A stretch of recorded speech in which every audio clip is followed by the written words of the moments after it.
குரு ஆஸ்ட்ரேடிவன் நேயர்களே அனைவருக்கும் வணக்கம்.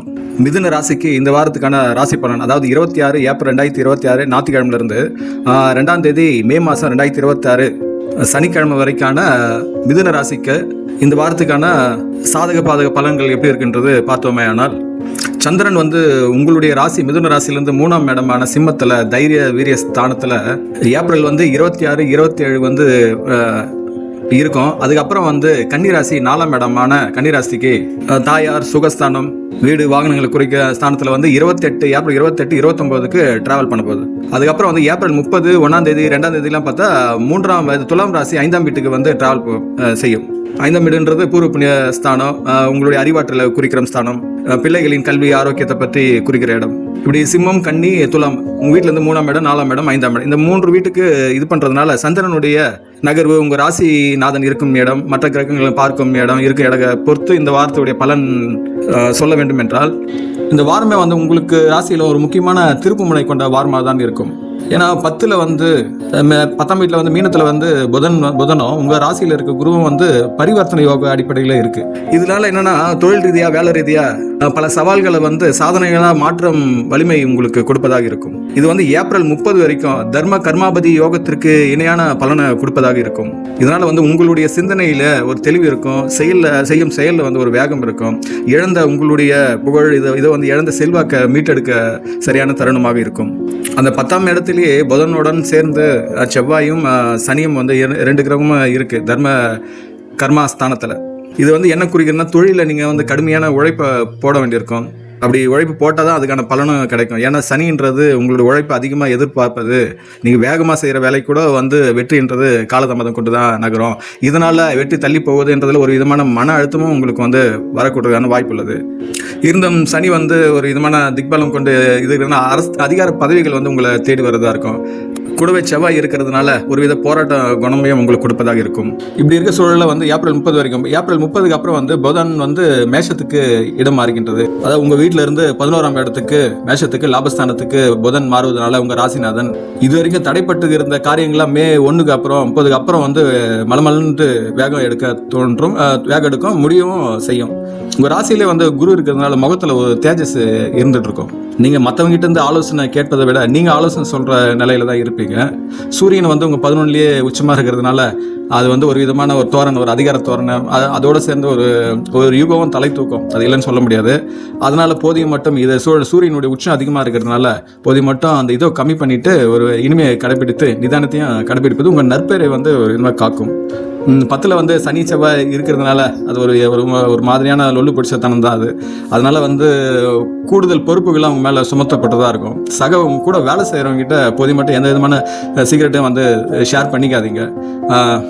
தொழில் வேலையில் நல்ல முன்னேற்றம் காண்றதா இருக்கும். புதுசாக படிச்சுட்டு வேலை தேடுறவங்க ஏப்ரல் 30க்கு அப்புறம் முயற்சி பண்ணுறது சிறப்பு. அப்படி இருந்தால் கூட நல்ல நிறுவனங்கிட்ட உங்களுக்கு ஏற்கனவே அப்ளை பண்ணியிருந்தீங்கன்னா நல்ல நிறுவனத்தில் உங்களுக்கு அழைப்பு வரும். சொந்த தொழில் செய்கிறவங்களுக்கு அரசு வழியில், அரசு சார்புடைய வழிகளில் நல்ல ஒரு அனுகூலம் உண்டாகும்.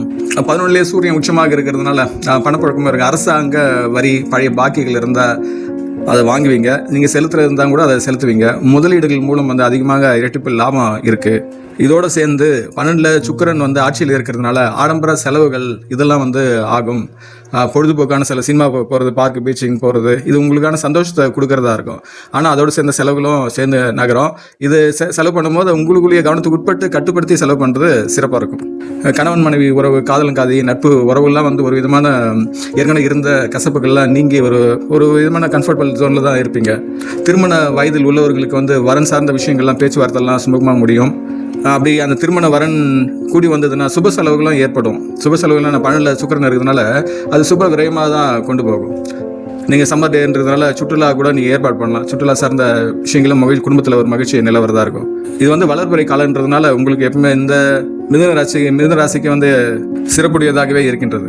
குரு பார்வை உங்கள் வீட்டில் இருந்து 5, 7, 9 இடங்களை பார்க்கறதுனால குல தெய்வத்தின் ஆசி உங்களுக்கு கிடைக்கும். பெரியோர்களின் அனுகூலம், ஆதரவும் உங்களுக்கு கிடைப்பதாக இருக்கும். இந்த குரு பார்வையோட 9ஆம் இடத்துல உங்கள் ராகு இருக்கிறதுனால, அந்த ராகுன்றது ஒரு மறைவுத்தனதானது. ஆனால் 9ல் நட்பு வீட்டில் தான் இருக்கிறதுனால உங்களுக்குள்ள எல்லாம் தெரிஞ்ச ஒரு கட்ஸ் இருக்கும். அது ஒரு விதமாக பிடிவாதத்தையும் உங்களுக்கு கொடுப்பதாக இருக்கும். அதை கவனித்து தவிர்த்து கொள்ளுங்கள்.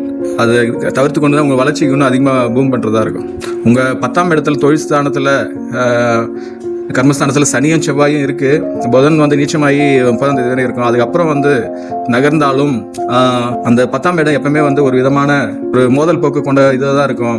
செய்யும் தொழில் வேலையில் உங்களுடைய மேல் அதிகாரிகிட்ட ஒரு வாக்குவாதம் ஏற்பட்டு பிரச்சனை ஆகிறதுக்கு வாய்ப்பு. அதில் மட்டும் கவனமாக இருங்க.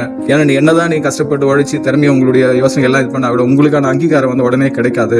அது கொஞ்சம் காலதாமதம் ஆகும். ஆனால் நிச்சயம் கிடைக்கிறதுக்கான வாய்ப்பு உள்ளது. அதனால் நம்ம இவ்வளோ கஷ்டப்பட்டு இது பண்ணுமே, இது நமக்கான அங்கீகாரம் கிடைக்கலையே, நம்ம இது பண்ணமே, நமக்கான லாபம் கிடைக்கல, அதனால எந்த அவசரப்பட்டு எந்த முடிவுக்கும் வர வேண்டாம். குறைந்தபட்சம் ஏப்ரல் 30 வரைக்கும் வெயிட் பண்ணுங்க. புதன் மாறட்டும். ஏன்னா செவ்வாய் கூட புதன் இருக்குது. ஏற்கனவே புதன் நீச்சமாக இருக்கும்போது உங்கள் சிந்தனையில் எல்லாமே ஒரு தடுமாற்றத்தை தான் உண்டாக்கும். அதனால பார்ட்னர்ஷிப்பாக இது என்ன செஞ்சு எதனா பண்ணணும்னா இந்த வாரம் கண்டிப்பாக வேண்டாம். உங்களுக்கு ப்ளஸ் எப்படி எதாக இருக்கோ அதே அளவு ஈக்குவலாகவும் மைனஸும் நடந்து வருது. உங்களுக்கு அதிகமான ஒரு ஆக்ரோஷம் இதெல்லாம் வந்து இருந்தாலும் கூடயே வந்து ஒரு விதமான பிடிவாத்தனமும் இருக்கும். அது வந்து நெகட்டிவ் ஃபாலுக்கு கொண்டு போகாத பார்த்துக்கொள்ளுங்கள். 30ஆம் தேதி வரைக்கும் கொஞ்சம் நீங்கள், ஏன்னா உங்கள் ராசிநாதன் வந்து பரிவர்த்தனா இருந்தாலும் அது நீச்சமானதுனால இதுவாக இருக்குது. அது தூங்கி எழுந்தால் எப்படி ஃப்ரெஷ்ஷாக இருக்கும். அந்த தூங்கி எழுதல் வந்து மேஷத்துக்கு போகும்போது ஏப்ரல் 30க்கு போகும்போது புதன் ஒரு சூரியனோட இணையும் போது ரொம்ப ஆற்றல் அதிகமாக இருக்கும். அதனால் இந்த வாரம் வந்து ஏப்ரல் 30 வரைக்கும் கொஞ்சம் அப்படியே கண்காணிச்சுட்டே வாங்க. உங்களுக்கு எதிரான இது நடக்காது. ஆனால் பொறுமை கண்டிப்பாக தேவை. ஏப்ரல் 30 அப்புறம் உங்களுக்குள்ள ஒரு அபரிதமான ஒரு எழுச்சியை நீங்கள் கண்டிப்பாக காண்பீர்கள். ரெண்டாவது சுக்கிரனும் வந்து சுப செலவு கொடுக்கறதா இருக்குது. உங்கள் வீட்லேயே வந்து குரு இருக்குது.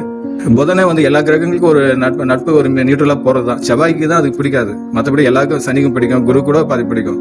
குருக்கு பிடிக்காது தான். இருந்தாலும் கெட்டவன் தான் அழிப்பான தவிர நல்லவன் வந்து ஒரு போட்டியாளர் தான் நினைப்பான்.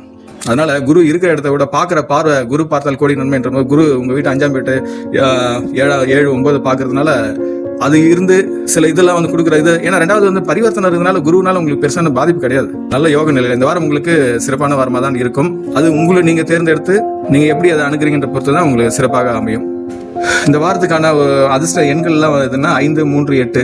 இந்த வாரத்துக்கான அதிர்ஷ்ட திசை எந்த திசை உங்களுக்கு இந்த வாரம் ரொம்ப சிறப்புடையதாக இருக்குன்னா வடக்கு திசை. அதிர்ஷ்ட நிறம்னா வந்து பச்சை, மஞ்சள்.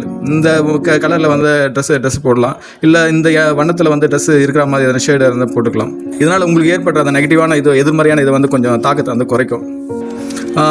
பரிகாரம்னு பார்த்தா புதனுடைய நவகிரகங்களில் புதனுடைய வழிபாடு நல்லது.